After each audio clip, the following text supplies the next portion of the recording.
Bonsoir à tous et à toutes, ravi de vous retrouver en ce début de week-end. C'est l'heure de votre journal sur KMT, LCL, FM+, disponible sur la TNT et canal satellite sur les réseaux Free, Orange, Bouygues et SFR en France et dans ces régions ultra-périphériques. Voici quelques-uns des sujets que nous allons aborder ce soir. Ce jeudi 18 juin, au matin, les élèves du François ont revêtu leur casquette d'écologistes. Le mercredi 17 juin, la ville du Lamentin a inauguré sa nouvelle école primaire de Pelletier. Le débat sur la fin de vie franchit une nouvelle étape en France. Dans votre avis compte, toute cette semaine, vous avez répondu à cette question. Les pays de la Caraïbe, ce sont nos frères ou simplement nos voisins. Vos réponses dans un instant. Et en fin de journal, le savoir et réfléchir de Roland Laouché qui s'intitule « Lutte des classes ». Voilà pour les titres. Et pour commencer ce journal, la pensée du jour. Lorsque la retenue et la courtoisie s'ajoutent à la force, celle-ci devient irrésistible. Santé, si vous partagez votre logement avec d'autres personnes et que vous avez été infecté par un virus, il faut désinfecter l'endroit pour éviter de contaminer vos proches. Le virus de la grippe peut survivre entre 24 et 48 heures sur les surfaces dures et seulement 6 à 12 heures sur les surfaces molles, comme les textiles. Parlons maintenant de la qualité de l'air. La qualité de l'air est dégradée aujourd'hui. L'exécutif de la collectivité territoriale de Martinique poursuit sa défense du projet d'autorité unique de l'eau. Serge Letchimy affirme qu'il améliorera la gouvernance du secteur et permettra de répondre aux difficultés récurrentes d'approvisionnement. Les discussions se poursuivent avec les différents acteurs concernés. La lutte contre les trafics de stupéfiants demeure une priorité à l'aéroport international Martinique-Aimé Césaire. 4 personnes interpellées alors qu'elles transportaient de la drogue ont été jugées en comparution immédiate et condamnées par le tribunal judiciaire de Fort-de-France. Je vous le disais en titre, ce jeudi 18 juin, au matin, les élèves du François ont revêtu leur casquette d'écologistes. Sans ou avec jeu de mots, près de 200 écologistes en herbe ont participé à l'opération Mon Palétuvier et moi, une action de sensibilisation et d'éducation à la préservation de notre mangrove organisée par la ville du François. La mangrove de Dostali étant en effet fortement dégradée par les échouages massifs d'algues sargasses et par des pressions anthropiques, la commune a fait poser un barrage de 1000 mètres au large qui a permis une reprise progressive de la nature. La plantation ce jeudi de plus de 200 palétuviers issus de mini-pépinières scolaires marquait le début de la phase de restauration. Mon Palétuvier et moi était un projet d'ampleur et de longue haleine puisque, démarré depuis mars 2025, il engageait environ 180 élèves de 6 écoles primaires du François, leurs enseignants, les agents du service protection littorale de la ville du François, mais aussi ceux des services lutte antivectorielle, protection du littoral, le Carbet des sciences et les gardes du littoral de l'espace sud qui étaient chargés de l'animation. Le programme de ce jeudi était à la hauteur de l'enjeu, outre la mise en terre des plans de palétuvier, ateliers, jeux et animations pédagogiques sur la mangrove avant une remise de diplôme. Une façon efficace, donc, d'impliquer les petits franciscains dans la lutte contre l'érosion et la préservation du littoral, réserve essentielle de biodiversité fragilisée par les sargasses et les pressions humaines, en contribuant à restaurer son écosystème. Un projet joignant pratique et théorie, puisque les enfants ont ainsi été amenés à mettre en œuvre par eux-mêmes une pratique éco-responsable tout en recevant des adultes des connaissances locales sur la mangrove. Ils seront demain des citoyens aguerris à la protection du milieu côtier. La collectivité territoriale de Martinique est appelée à accélérer la consommation des fonds européens disponibles à l'issue d'une mission d'évaluation menée par des représentants de la Commission européenne. Plusieurs recommandations ont été formulées afin d'améliorer le taux d'exécution des programmes financés par Bruxelles. La problématique des sargasses continue de préoccuper les communes du sud de l'île. De nouveaux échouements ont été signalés ces derniers jours sur plusieurs portions du littoral, nécessitant des opérations de ramassage et de surveillance sanitaire renforcées. Les professionnels du tourisme abordent la saison estivale avec un optimisme prudent.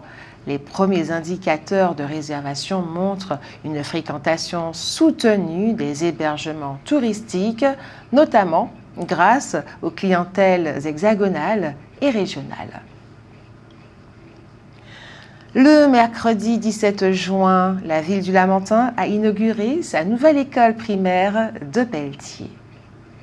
La cérémonie d'inauguration s'est déroulée dans l'après-midi à l'impasse Montéol à Pelletier. Notons que la première pierre avait été posée le 5 février 2024 par le maire David Zobda et que la communauté scolaire a déjà pris possession des lieux depuis le 23 février 2026. L'établissement compte 14 salles de classe accueillant aujourd'hui 231 enfants, 114 en maternelle et 117 en élémentaire. Des locaux administratifs et spécifiques complètent l'infrastructure d'enseignement. Il s'agit entre autres des préaux, salles d'activité, locales de stockage, salles pour le personnel, bureaux pour le directeur, salles médico-sociales et BCD, bibliothèque, centre documentaire. Ont également été mis en place un parvis piéton pour l'accueil des enfants en toute sécurité, des places de stationnement pour le personnel et les parents, des pauses minutes, un réfectoire modulable, section maternelle élémentaire et une cuisine de liaison associée, ainsi que des espaces de jeux extérieurs aménagés. Les espaces extérieurs et associés, dont un plateau sportif, pourront être utilisés en dehors des temps scolaires. Ce projet est chiffré à près de 10 200 000 € hors taxes, frais de mobilier non compris. L'Europe, via les fonds FEDER, l'État, à travers différents dispositifs, la collectivité territoriale de Martinique et la ville du Lamentin ont participé à son financement.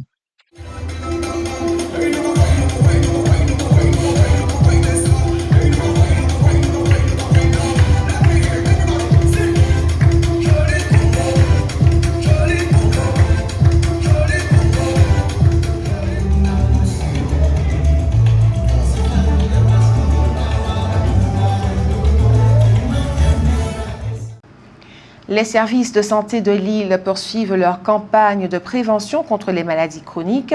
Plusieurs actions de sensibilisation sont programmées dans les communes afin d'encourager le dépistage précoce du diabète et de l'hypertension. Et puis le secteur agricole reste confronté aux effets des épisodes de sécheresse observés depuis plusieurs semaines.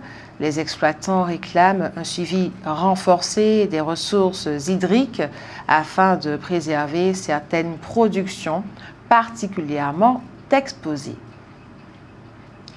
Le CHU de la Martinique s'est mobilisé ce vendredi 19 juin à l'occasion de la Journée mondiale de la drépanocytose. Une journée de sensibilisation, d'information et de dépistage a ainsi été organisée dans le hall de l'hôpital de Mangovulsin au Lamentin et dans le hall de la maison de la femme, de la mère et de l'enfant. En Martinique, la drépanocytose constitue l'une des maladies génétiques les plus fréquentes. Elle concerne de nombreux enfants, adultes et familles confrontés chaque jour aux défis qu'elle impose. Face à cette réalité, il est essentiel de renforcer la connaissance de la maladie afin de mieux accompagner les personnes touchées et lutter contre les idées reçues. Cette journée avait donc pour ambition de rassembler le grand public, les patients, les professionnels de santé et les acteurs associatifs. L'objectif, informer, sensibiliser et encourager la solidarité en permettant de mieux comprendre la drépanocytose, ses impacts au quotidien et les moyens d'améliorer la prise en charge des patients. Les pêcheurs professionnels surveillent avec attention l'évolution des conditions météorologiques dans les eaux martiniquaises. Les organisations représentatives rappellent la nécessité de renforcer les dispositifs de sécurité en mer durant cette période de l'année. Le port de Fort-de-France poursuit son activité de plateforme logistique majeure dans la Caraïbe. Les responsables portuaires mettent en avant la stabilité des flux de marchandises malgré un contexte économique international toujours incertain. Les mers sont honorées de longue date dans de nombreuses civilisations. Dans le monde occidental, le concept de fête des mers s'est réellement imposé au début du XXe siècle. En réalité, dans le monde occidental, l'origine de la fête des mers remonte à l'Antiquité grecque et romaine. Une tradition qui, avec la chute de l'Empire romain et l'essor du christianisme, s'est effacée au profit du culte de la Vierge Marie, mère du Christ.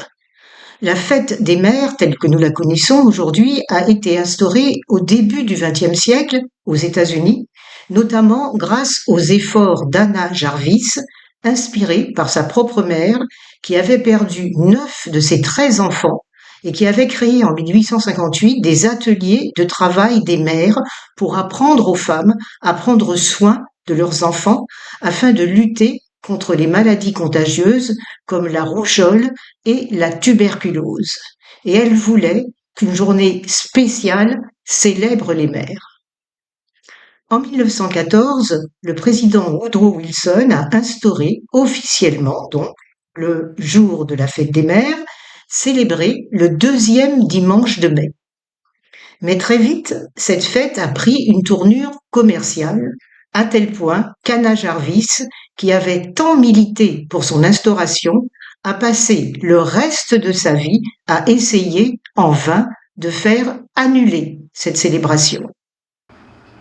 En France, on crée en 1920 une fête des mères de familles nombreuses. À partir de 1926, on remet la médaille de la famille française aux mères de familles nombreuses. L'objectif, promouvoir la natalité en Berne. En 1929, les pouvoirs publics organisent la Journée des mères, dont le maréchal Pétain s'empare sous le régime de Vichy dans le cadre de son idéologie politique travail, famille, patrie. Les instituteurs sont sommés de confectionner des cadeaux avec leurs élèves et les communes contraintes d'organiser des festivités à cette occasion. Est ainsi véhiculée l'image de la mère au foyer, tandis qu'une loi de 1940 interdit de recruter des femmes mariées dans l'administration. En 1950, la fête des mères est inscrite dans le calendrier républicain au dernier dimanche de mai. La suite, on la connaît. En France, comme ça a été le cas aux États-Unis, cette fête s'est transformée en un véritable événement commercial, générant un marché estimé à 38 milliards de dollars en 2025 aux USA et à plus de 3 milliards d'euros en France, rien que pour le commerce de proximité. À cette période, sites de vente en ligne, marques et boutiques multiplient les stratégies publicitaires et promotionnelles. L'an passé, les États-Unis ont dépensé en moyenne 259 dollars et les Français 77 euros à cette occasion. Par ailleurs, cette année, Donald Trump a profité du moment pour rendre hommage aux mères dans un communiqué publié sur le site officiel de la Maison-Blanche. Il y évoquait la politique nataliste, économique et migratoire mise en œuvre depuis son retour à la présidence, augmentation du crédit d'impôt par enfant et lancement des comptes Trump, un compte d'investissement de $1000 ouvert pour chaque enfant de nationalité états-unienne né entre 2025 et 2028.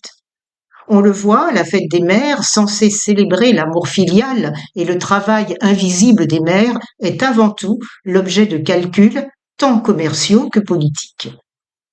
Alors que l'affaire Liana mobilise l'opinion nationale, le parquet de Fort-de-France indique qu'en Martinique, 65 procédures ont été ouvertes depuis janvier 2026 pour violences sexuelles sur mineurs et que 267 dossiers sont en cours. Le parquet affirme qu'aucune plainte n'est classée sans suite sur le territoire. Le Premier ministre cubain Manuel Rarero a présenté hier, jeudi 18 juin, devant le Parlement, un vaste programme de réformes en faveur de l'économie de marché, un virage historique pour l'île communiste en proie à une profonde crise économique. Et puis, une intervention de la police nationale a dégénéré jeudi soir dans le quartier Volga-Plage à Fort-de-France. Selon les premiers témoignages, des individus armés auraient ouvert le feu en direction des forces de l'ordre. Aucun policier n'a été blessé. Le débat sur la fin de vie franchit une nouvelle étape en France. En commission, les députés ont adopté une version remaniée de la proposition de loi sur l'aide à mourir, marquée par un changement majeur. Le patient pourrait désormais choisir librement entre suicide assisté et euthanasie.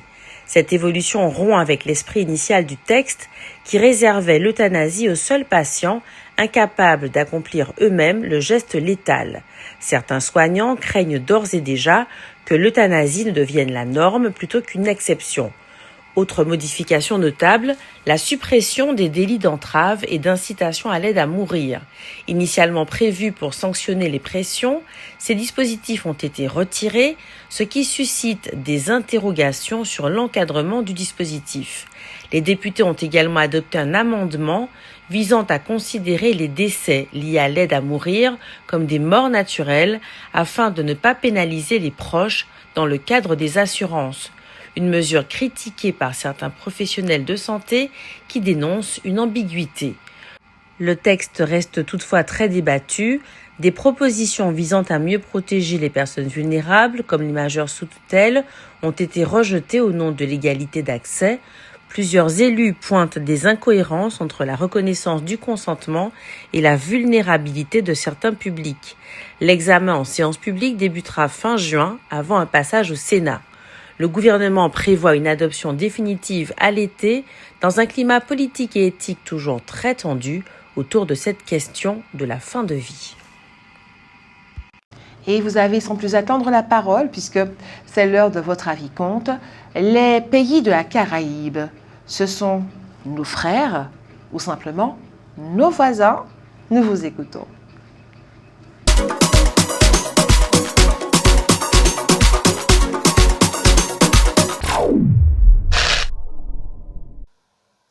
Considérez-vous les habitants des îles voisines comme des frères ou simplement des voisins? Alors sur la question, c'est-à-dire ça dépend des relations qu'on a avec ses proches, puisque ce sont des voisins. Si ce sont des voisins, ça doit être des proches. Et les proches, on les considère pas tous de la même façon. Tout dépend les affinités qu'on a avec. Et oui.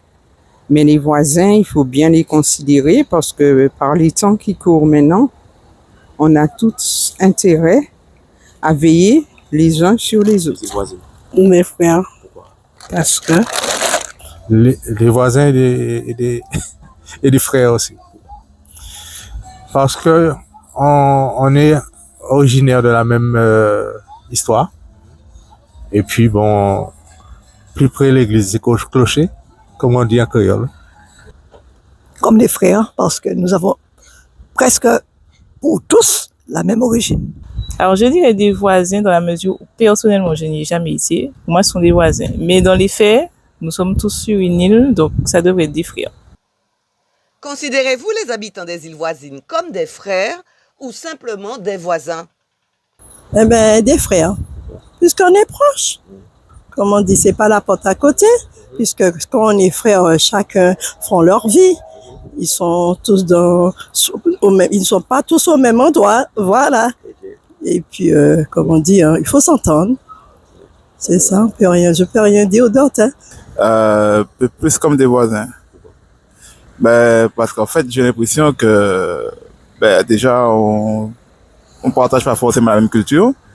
Et puis, je sais pas, il y a pas le lien qui se passe entre les îles voisines. Donc voilà, donc, c'est juste ça. Les voisins. Oui, les voisins pour moi, ouais, parce qu'il y a trop de, on s'entretue entre nous. On serait des frères, on n'aurait pas agi de cette manière, de faire des trucs, la violence, les trucs comme ça. C'est pas normal non plus. Ce sont des humains comme nous, mais là-dedans, il y a un débordement. Donc ça serait des frères, ça serait autre chose. Ouais. Comme des frères.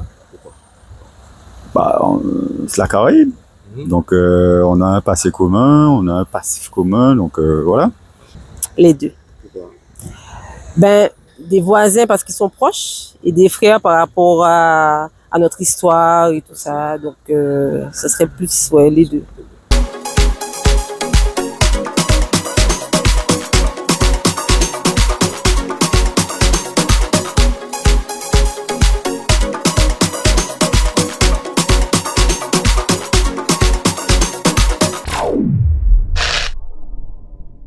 Un grand merci à ceux et celles qui ont répondu à notre question ce soir. Retrouvons le savoir et réfléchir de Roland Laouché qui s'intitule « Lutte des classes ».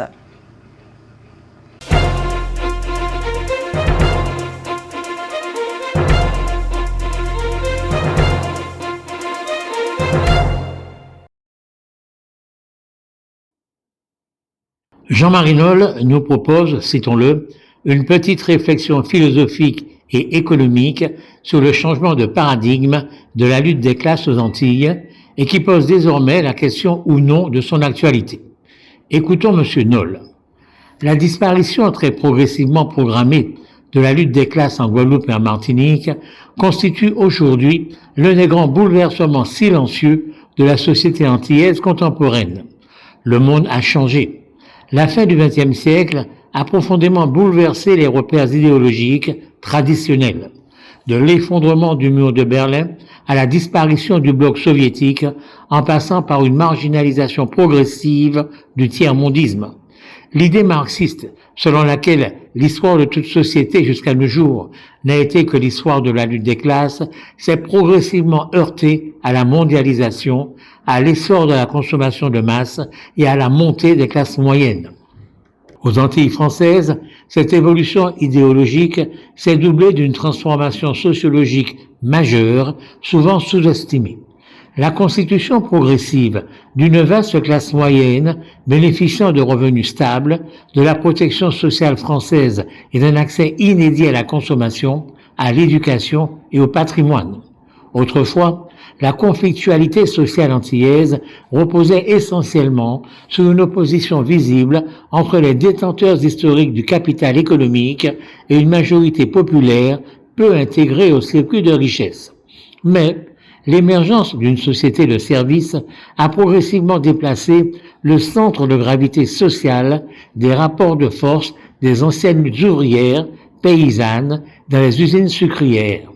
Enseignants, infirmiers, cadres administratifs, fonctionnaires territoriaux, professions intermédiaires, artisans, commerçants, professions libérales, cadres du secteur privé, entrepreneurs et salariés qualifiés constituent désormais une part essentielle de la population active. Cette classe moyenne antillaise ne se contente plus d'assurer sa subsistance. Elle consomme, investit, voyage, accède au crédit, construit un patrimoine immobilier et adopte les standards de vie des sociétés développées. Les indicateurs matériels de cette mutation sont particulièrement révélateurs.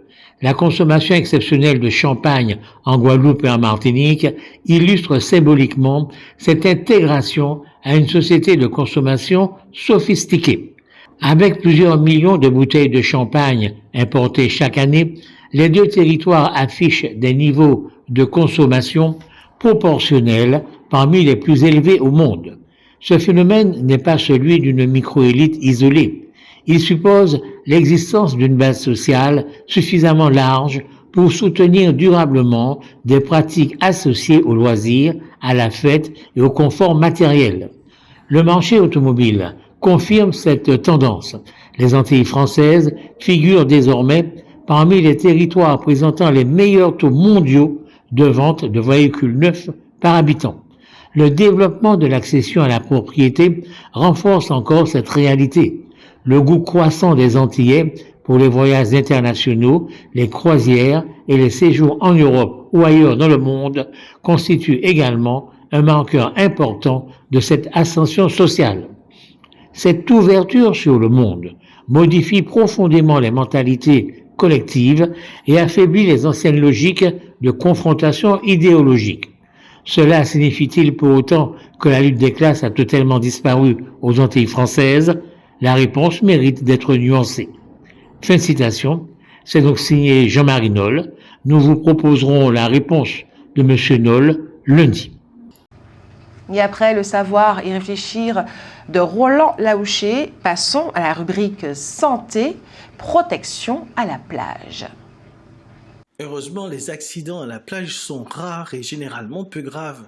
Mais pour ne pas être pris au dépourvu, petite revue des bons gestes en cas de petits pépins, coupures, piqûres, brûlures ou entorses. Si la plaie est superficielle, nettoyer à l'eau et au savon, sécher puis désinfecter avec un antiseptique de préférence sans alcool. Et finalement, appliquer un pansement stérile. Si la plaie saigne abondamment, comprimez-la pendant 5 à 10 minutes, surtout ne faites pas de garrot. Si la plaie est profonde et si elle s'aggrave, consultez un médecin, vérifiez la couverture antitétanique de la personne en question et si nécessaire, demandez au médecin de procéder à un rappel. En cas de piqûre d'oursin, ôtez délicatement toutes les épines et fragments restés fichés dans la peau à l'aide d'une pince à épiler. Désinfectez immédiatement, il existe un risque de contamination bactérienne. En cas de piqûre de méduse, sauf en cas d'allergie, les piqûres de méduse sont le plus souvent bénignes malgré les symptômes, les sensations de brûlure, les rougeurs, l'apparition de vésicules. Rincez la zone piquée à l'eau de mer pour neutraliser le venin, appliquez du sable et laissez sécher. Rincez toujours à l'eau de mer et ôtez à la pince à épiler les éventuels fragments restés fichés dans la peau.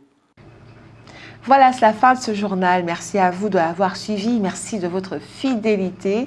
Ce journal a été réalisé avec la participation de Jordan Adélaïde, Jean-Michel Césaire, Jenny Georges, Alain Jean-Paul, Daniel Diaz, Jean-Baptiste Adolphe Cassandra, Sarah Verne, Hugues Blandy, Marie-Josée Joseph, Simao Laouché et Roland Laouché. Il est diffusé à 18h30, 20h, 22h et demain 6h25. Il est également disponible en multidiffusion sur la TNT et canal satellite, sur les réseaux Free, Orange, Bouygues et SFR en France. Retrouvez votre journal sur notre site kmttelevision.fr. Je vous souhaite une agréable soirée. Prenez soin de vous. Bon week-end et que Dieu garde la Martinique.